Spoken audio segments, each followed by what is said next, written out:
आप सबको जय मसीह की। इस सुबह के समय हम एक वचन अध्ययन करेंगे जो नीति वचन के 3 अध्याय के 9वें और 10वें वचन से है।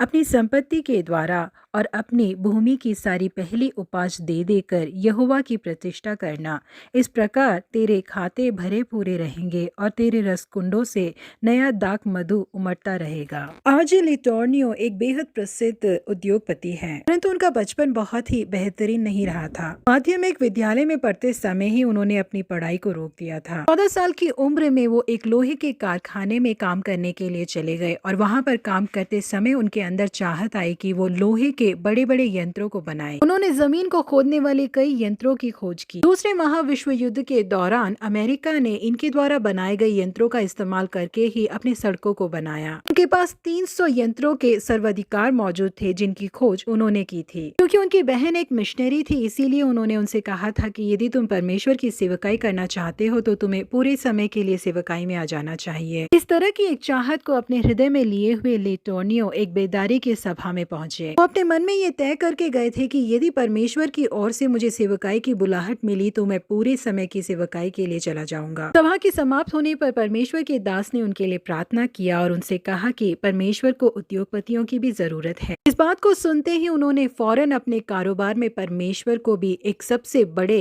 हिस्सेदार के रूप में जोड़ लिया। उन्होंने तय किया कि वो अपने मुनाफे में से 90% परमेश्वर को दे देंगे और अपने लिए केवल 10% को ही रखेंगे। उन्होंने कभी भी ये बात नहीं कही कि वो इतने बड़े हिस्से को परमेश्वर को दे रहे हैं, बल्कि उसके बदले वो हमेशा यही सोचते थे कि परमेश्वर के हिस्से से मैंने इतना ज्यादा अपने लिए रखा हुआ है। जी हाँ प्रिय परमेश्वर के लोगों, जो लोग परमेश्वर का आदर करते हैं, परमेश्वर भी उन लोगों का आदर करते हैं। भले ही कोई भी क्यों ना हो, कैसी भी परिस्थिति में क्यों ना हो, परंतु हमारे अर्पण में यदि हम ईमानदार रहेंगे तो परमेश्वर भी हमारे साथ ईमानदार रहेंगे। पूरे समय सेवकाई करने वाले शामुएल की जैसे परमेश्वर को जरूरत थी, बिल्कुल वैसे ही परमेश्वर के भवन के लिए बेहिसाब सोने चांदी और बेशुमार चीजों को देने वाले राजा दाऊद की भी परमेश्वर को जरूरत थी। दाऊद राजा ने परमेश्वर के भवन के लिए बेशुमार सोना चांदी पीतल लोहा बहुमूल्य लकड़ियां दी। यहाँ प्रिय परमेश्वर के लोगों, परमेश्वर ने हमें भले ही किसी भी काम में क्यों न रखा हो, परंतु हम उसे ईमानदारी से करें। अपनी कमाई का एक हिस्सा हम परमेश्वर की सेवकाई के लिए दे, तब परमेश्वर हमें भी संपूर्ण आशीषों से भरेंगे। प्रभु आप सबको आशीषित करे। Have a blessed day.